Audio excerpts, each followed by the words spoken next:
Hello, ladies and gentlemen, and welcome back to another episode of the Royals Roundtable and Mark Talks Football on this channel here today. We're going to be doing Royals Roundtable to start off with, and then we're going to skip ahead. If you want to skip ahead, in the description down below will be the minute of when I then do the sports take. So if you don't want to be talking or listening about the Reading Football Club, about the match that we had for you guys yesterday, I'm recording this Saturday night where we played Leyton Orient, then make sure you go back and check that out. We're also going to be talking about things that have happened yesterday in WrestlePalooza on my Mark Talks Wrestling program, where I did a live-ish. I was still debating whether I could go live or not. I haven't had much sleep this week, so I'm depending on how tired I get. It depends on if I'm going live or not. But there will be a video about WrestlePalooza review show, so make sure you go and check that out. There's also a video coming to you on the 6th of October, where we are going to be discussing the future of this channel, where there's going to be changes that happened on the 21st of October. And I want to explain to you exactly my thinking behind it and where we see ourselves going moving forward. So if you haven't already, let's kick things off, ladies and gentlemen. We are here. We're ready to go. Let's talk about Leyton Orient, because this is time for the Royals Roundtable.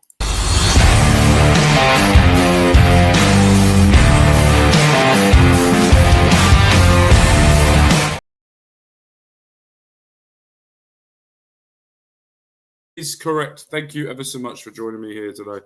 There is a few notes that I wrote during this game because there was a couple of things that I specifically picked up on that I would know that if I got home, I would absolutely, completely forget about it.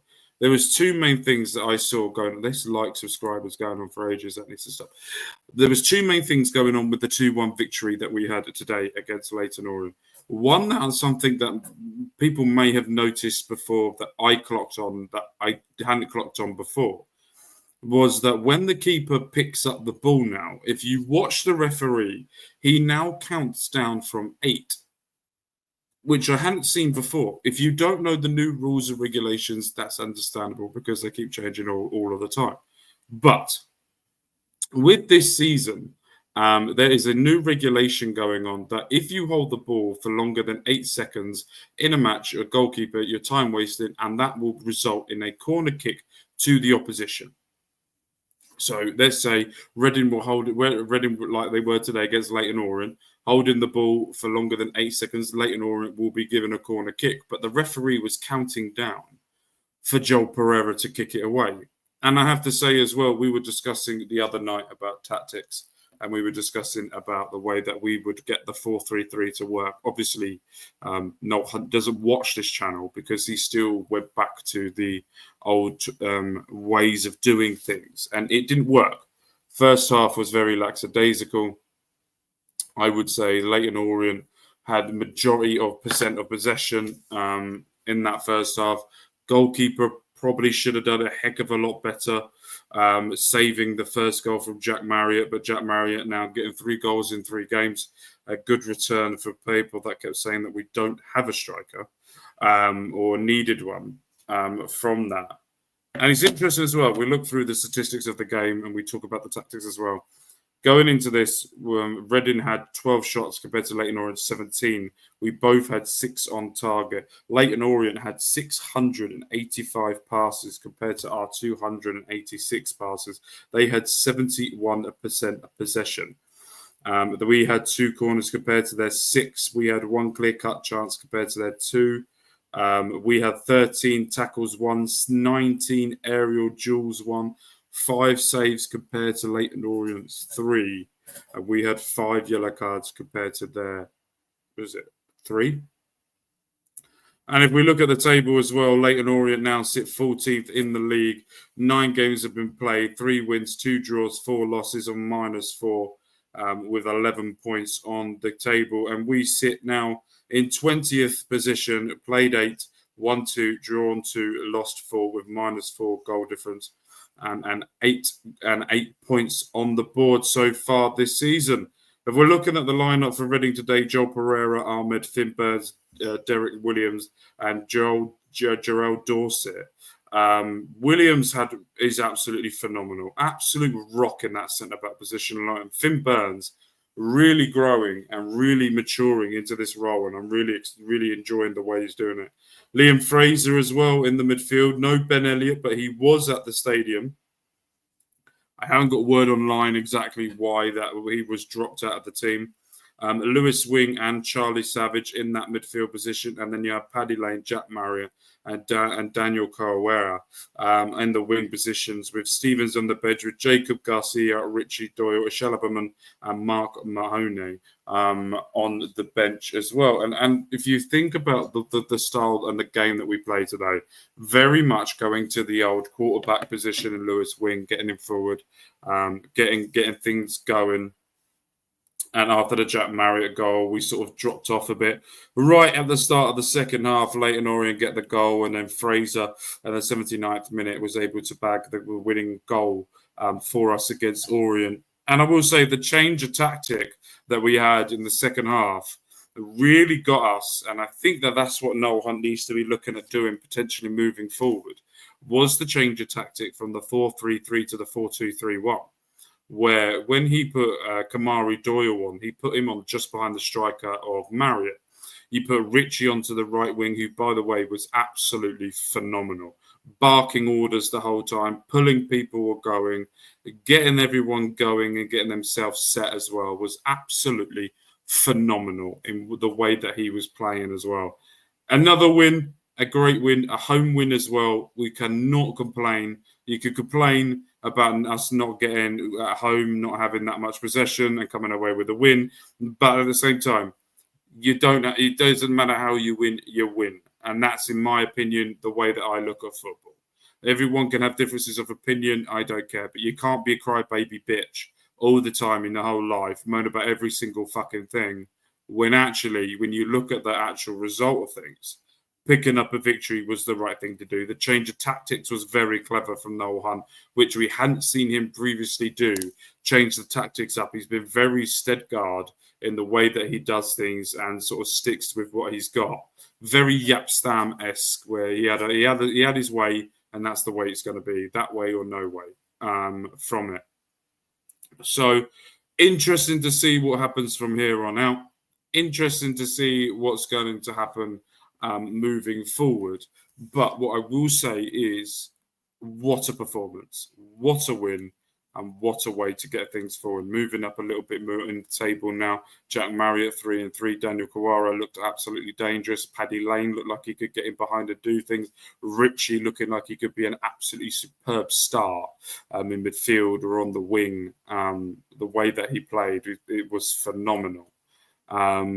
The back line looked okay. Dorset got found out a couple of times. Ahmed should have probably been booked at one point for handballing the ball going off the pitch. He thought he was out of play.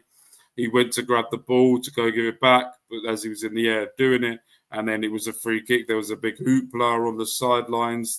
The Leyton Orient manager got booked for the protest that he did from that as well. So it's interesting. Very, very interesting exactly what's going to happen move forward. But we now do not have a home game for another 2 weeks. Coming to you Wednesday, we're going to be talking a little bit more about what's been going on, about the tactics a little bit more in depth with that as well. But we got Wrexham. So when we come after next year, we would have played Wrexham in the league. I may have record this before the Wrexham game or after. It'd be after the Wrexham game because it'd be between anyway with work, but it will be after the Wrexham game where we play them on Tuesday. We then have Stockport coming to you on the Saturday the 27th. So on Wednesday we will be talking about the Wrexham game a little bit more. We will be talking about Stockport as well, and we will be talking about West Ham under-21s in the Virtue Trophy Cup thing. And then we also have Mansfield coming to you on the 4th of October as well, which will be our next home game. So a lot to go forward to. We're currently 9 minutes into the show. We have a lot of sport to go through. We're going to be talking about the Premier League. We're going to be talking about NFL. We're going to be talking about the Champions League. We've got Women's Rugby World Cup, Formula 1, plus any other sport that pops to mind. So without further ado, ladies and gentlemen, it's time to switch gears and it's time to go over this.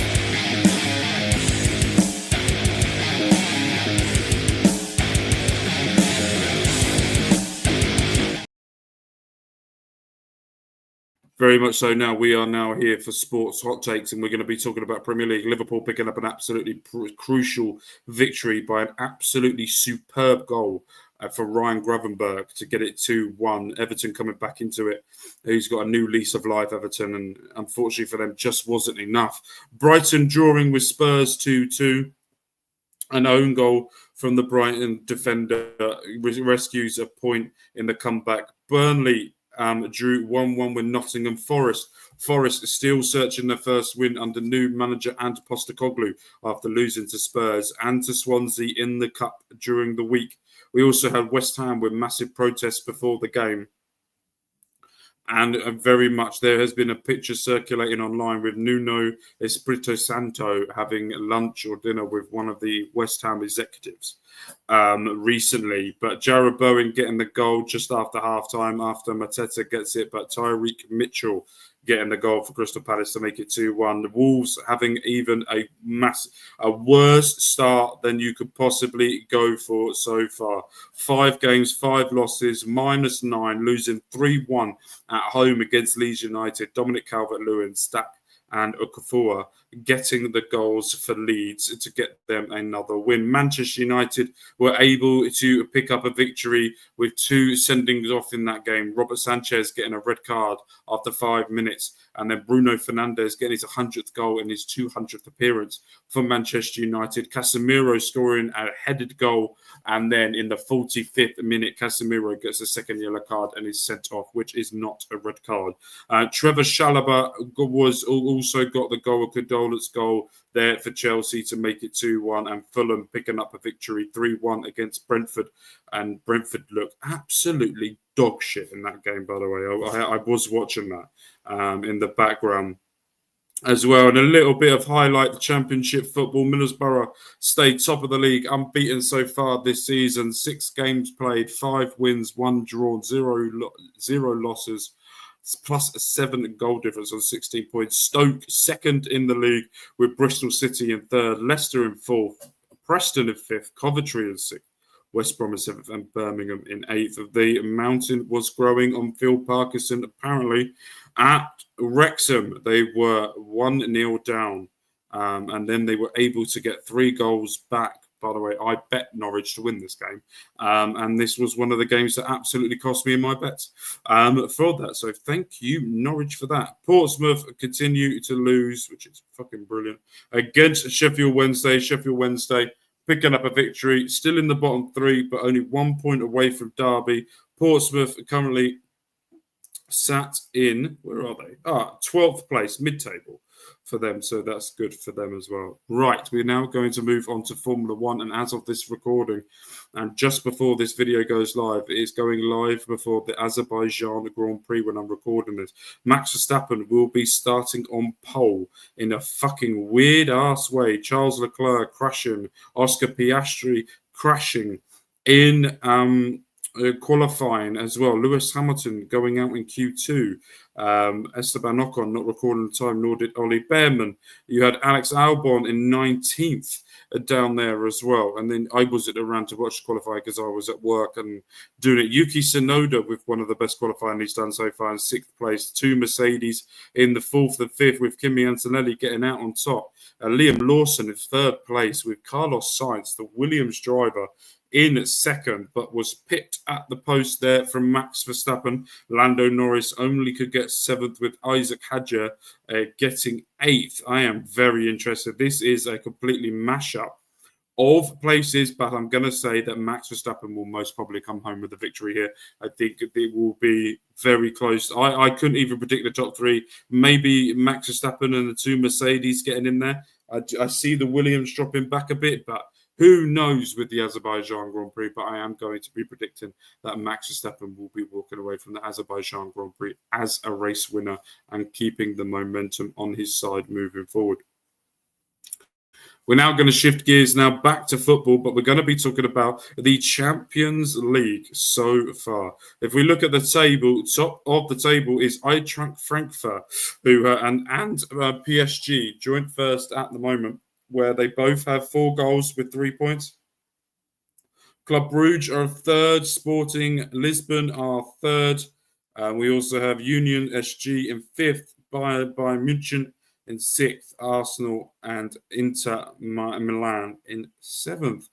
Good competition so far, been very exciting. Club Brugge beating Monaco 4-1. You also had the draw between Copenhagen and Bayer Leverkusen 2-2. Manchester City beating Kevin De Bruyne's new side in Napoli. Frankfurt beating Galatasaray 5-1. Sporting Lisbon beating the Kuwait team 4-1. Marcus Rashford's individual brilliance was able to get Barcelona a win against Newcastle.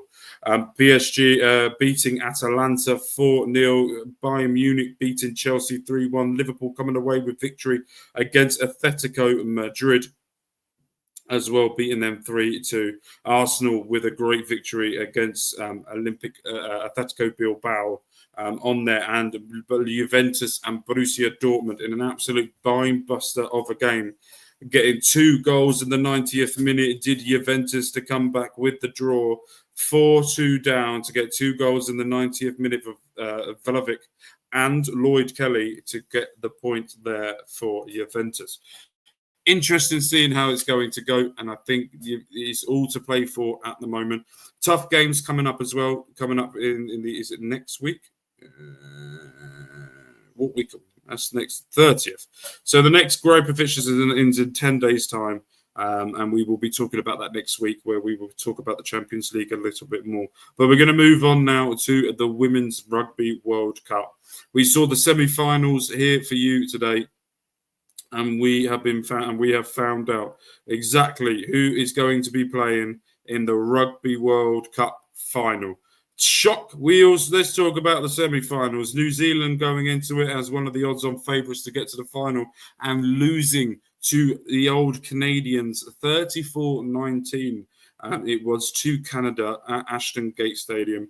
What a performance that is for Canada. Now, what a performance that is to beat one of the favourites. New Zealand will be going into the bronze medal final against the team that comes up next, and it was France versus England.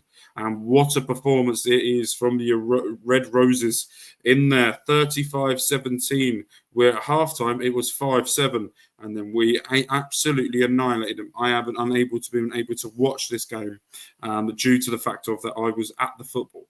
But I will definitely be putting on the Rugby World Cup final, which is coming to you next Saturday at 4 p.m. UK time on BBC One. And the bronze medal match is happening as well at 12:30 on BBC Two. So make sure, if you haven't already, let's get in there. Let's up the line with the Red Roses and make sure we can push them over the line even more moving forward. But what a performance that is. I'm excited to see exactly what the Red Roses will be able to push on and do moving forward. Coming up for you now, we're now going to be doing the predictions for week 2, week 3, or week 3, week 4. I don't even know where I am anymore. I need to get the fucking thing up. Hold on. Where is my spreadsheet? Here it is, you dirty bastards. And while we do that, let's get into this. Let's go. Let's go. Let's go.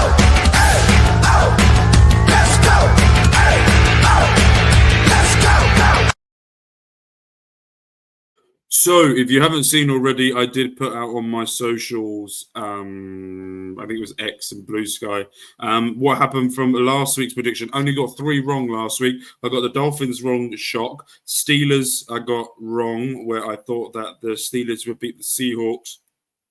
And I got the Broncos beating the Colts. Everything else I got absolutely spot on. So now we also have all of the Sunday games, the Monday night football for week 3, and then week 4. We will be talking about the Thursday night football and the Sunday early game. But next Sunday will be in Ireland. So we will be talking about that as well. So let's get into this, shall we? And let's do the NFL predictions for week 3, week 4. And let's see how many we can all get up together. Right, Panthers versus the Falcons. And I am not betting against the Falcons again. Just released one of the veteran kickers, but hasn't been doing very well. Browns versus the Packers. That's very easy. We're going Packers. Jacksonville Jaguars versus the Texans. I'm fortunately going for the Jags because Houston have not had a good start so far. Vikings versus the Bengals.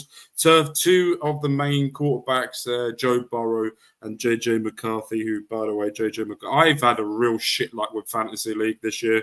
And it's not helping. This one, I'm going to go Vikings. I feel like they've probably got the better weapons out of the both of them to cope with that.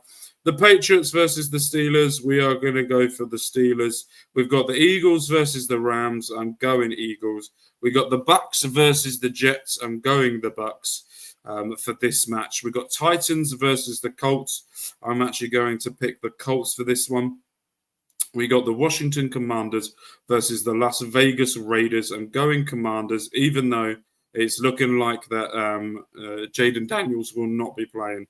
But I still think that they have better outlets to do things. Chargers versus the Broncos. I'm going to go Chargers. They look like an absolutely great team this year. Seahawks versus the Saints. I am going with Seahawks. After me betting against them, I think it's the right thing to do for them now is to bet with them. The Bears versus the Cowboys. I refuse to pick the Cowboys, so I am going Bears. Cardinals versus 49ers. There could potentially be Brock Purdy, but we will see. But I will be picking the 49ers in this one. We got the Giants versus the Chiefs. And by the way, the Giants in an absolutely incredible game against the Dallas Cowboys, who I really did think at one point and was cheering them on, that they would actually pick up the victory in that game. But in the end of the day, it just wasn't enough. I'm going to go with the Chiefs on this one. We got Monday Night Football. We got the Baltimore Ravens versus the Lions. The Baltimore Ravens putting in a great performance, trying to bounce back, but the Lions absolutely demolishing the Chicago Bears. So I am going to go with the Ravens on this one. I don't know why. And they haven't done anything to give it to me, but I'm going to go with it. And then we then have the Cardinals versus the Seahawks. And weirdly enough, I am picking the Seahawks again for the game in the Thursday Night Football for week 4. And then the Ireland game with the Pittsburgh Steelers versus the Minnesota Vikings. I am going to go for the Steelers in this one in the Ireland game. So if you haven't already, make sure to go and give us a follow. Make sure to give us the like. Go and follow all of the socials down below when I press the button for it, because that will be where you will be able to go and find exactly where we are going to be posting all of those. Make sure you can do a competition against me. It's completely up to you. But if you haven't already, make sure to hit the like, hit the subscribe. Stick around for more content coming your way. But we're Love with Kev, Manis and Mark. You guys have been amazing. We're going to end the episode here today, and we're going to talk about next week, more women's action, and we're mainly going to be discussing, hopefully, the Red Roses bringing home that World Cup gold.